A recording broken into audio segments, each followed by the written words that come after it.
Hey guys, Squatch for Loading. Today we're going to do a video, and it's kind of a response video. A few weeks ago I did a video on how I have my T7 turret set up, and I got quite a few comments and questions on my email and over in Facebook and so on. And apparently there was one comment that I made that sparked a little bit of controversy, and that one statement was that I didn't believe that the turret was designed to accommodate a powder measure. And apparently that ruffled some feathers, but you know guys, keep in mind, things that I'm doing, that I'm showing you, all of these are my opinions. I'm not telling you how to reload or how you should use your equipment. I'm just presenting how I use my equipment and sometimes reasons why, and you know, the methods that I'm showing you are things that I've been successful with. Now, when it comes to the turret, I stand behind. I don't believe that they're intended to be run like a progressive. If you know you're buying a turret to run it like a progressive, pick up a progressive. I mean, that's what they were designed to do. You know, two main reasons why I believe it wasn't intended to run like a progressive is that when you're running it as a progressive, you are eliminating opportunities for quality checks. And I'm a big supporter and a big advocate of getting in as many quality checks as you can with every opportunity that you can. And if you've watched several of my videos, whether it's on the T7 or the single stage press, you know, I inspect for my powder 3 times. I inspect for it when I'm dropping the charge. I will look, and then I will place it in my load block. And then once I have my load block completed, like so, I visually inspect for my charge again. And then when I remove the cartridge from my load block and place it in for my seating operation, I look at the powder again. So I'm looking at it 3 times. And in my opinion, I feel one of the biggest risk that we have as reloaders is when it comes to our charge weights. Whether it's a double charge, we all can kind of, you know, figure out what's going to happen if we double charge, especially something like a powder like tight group, or if we miss a charge completely, we know that that can introduce a squib into the equation, and nobody wants that. So those 2 scenarios are probably the biggest risk that we have as reloaders, is a double charge or a missed charge, and the squib or the result of a double charge. So inspecting for powder is very important to me.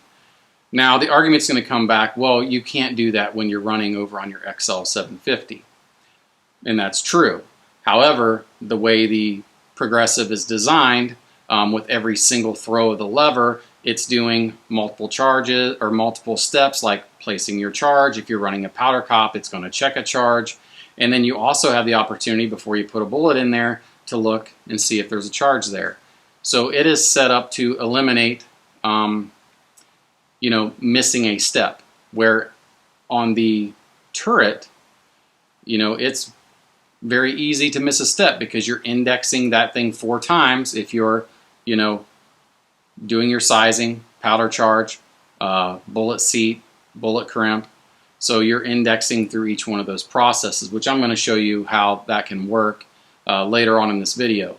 But you know, doing it that way, and everyone says I'm fully focused, but let's be honest, we are humans, we make mistakes, we have distractions, especially me. I've got 4 kids, running around all the time, so you know, the opportunity for a distraction, forgetting what step I was in, you know, and even saying that I'm very diligent and I'm going to double check before I get started again, I think you're selling yourself short.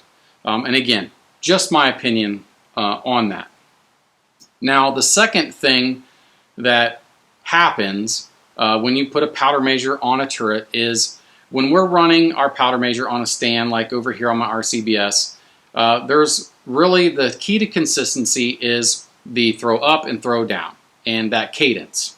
That determines your consistency that's in the cavity of that drum powder measure.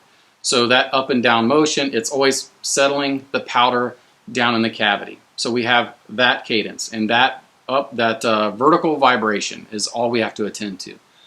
When we put that on the turret, we introduce new vibrations.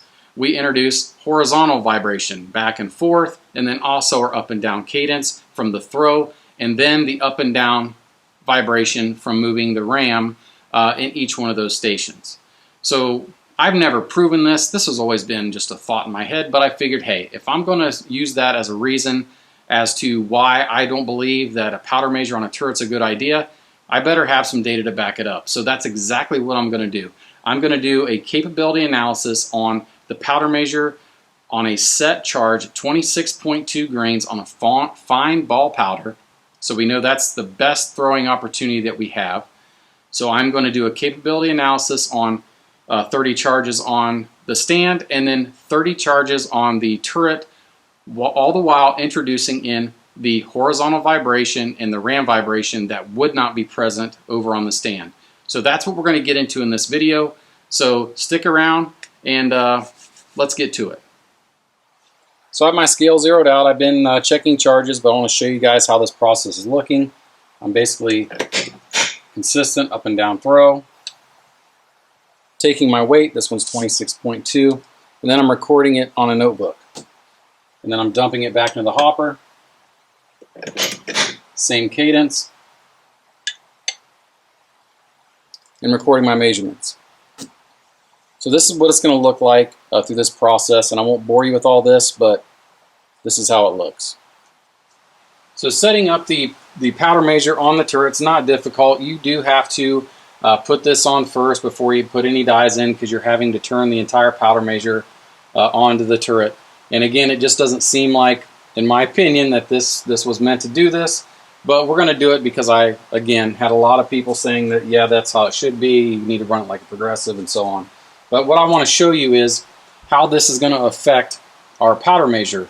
Again, like we showed when it was on the stand over on the other bench, the up and down throw, that cadence continuously keeps the powder uniform. But in this process, if we're going to run it like a progressive, we're going to introduce some horizontal cadence into there and some horizontal vibration. And I suspect that that's going to have an impact on the drum and the cavity in the drum that holds the powder. Now this is a fine ball powder, so this is best case scenario. So we're going to see how this is going to impact it. So what the process is going to look like, we're going to simulate a sizing and priming, which is going to have an up and down from the ram, so that's going to add vibration, and then the index over into the powder hopper, throwing our charge, and then doing our seat and crimp, and then indexing all the way back over for every repetition. So that's what it's going to look like. Just so you guys can understand or see the process that I'm going through here, I'm simulating this as a progressive again. So basically, we are doing our size motion, indexing over for our powder, taking our throw, scaling it out, taking our reading, and then my bullet seat, my bullet crimp, that's a completed cartridge. Now I'm indexing back over for my sizing.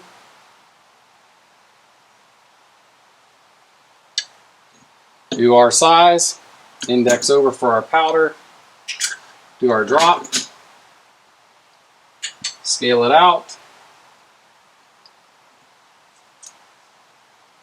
take our reading, do our bullet seat, index over, do our bullet crimp, and then back over to sizing. And that's the process, and I'm doing this 30 times, so I'm definitely not going to bore you guys with all this, but I'll show you the results when I get it finished out. Alright guys, so I finished all of my testing. I did 30 charges on the powder measure on the stand, and I did 30 charges on the turret with the powder measure installed, simulating a progressive style running on the turret.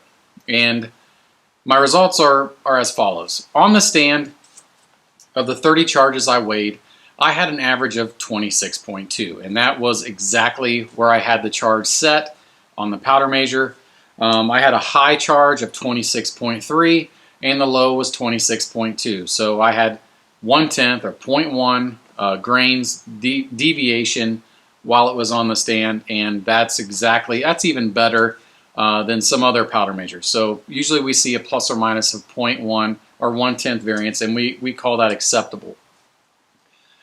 When the powder measure was installed on the turret, we simulated like we were running it with a progressive. We were shuttling it over. We introduced the different vibrations from the ram, from the indexing horizontally, and we thought there would be some difference, or at least I thought, and I was right.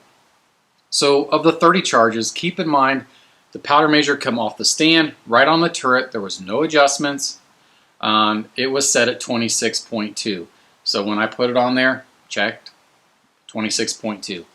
Once we started introducing the variation with the horizontal vibrations and the additional ram vibrations, we saw our average charge weight jump to 26.4. So you're probably thinking, oh, that's 0.2 difference, but that is the average. The high charge that I got was 26.5 and the low was 26.1. So that is 0.4 or 0.4 difference in how much powder is in that case between those 30. Now there are some powders that are very sensitive, and 0.4 grains is going to make a big difference. That could be the difference of taking you from the max charge to exceeding the max charge. So what I'm trying to get at is when you install that on a turret and you are going to run it as a progressive, you are introducing a lot more variation in your powder measure, and it's not going to be as capable as it is on a standalone.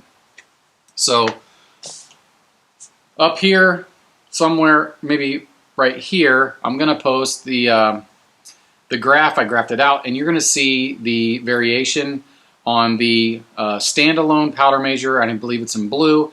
It's a lot tighter trend there on the graph, and then you're going to see in red the variation that we saw from the turret, and it does this. And you can see initially it started out pretty smooth, and then once we started progressing the turret more frequently, that variation increases.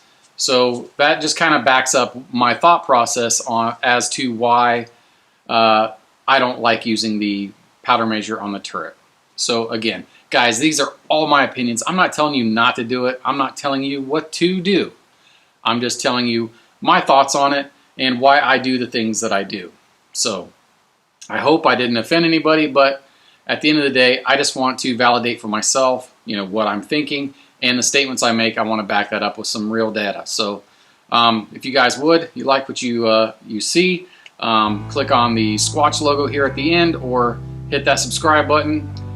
If you have any questions, comments, even smart remarks, even maybe about this video, feel free to hit me up on Gmail, squatchreloading@gmail.com. You can hit me up on Facebook and Instagram and over at the Reloaders Network. So until next time, guys, God bless.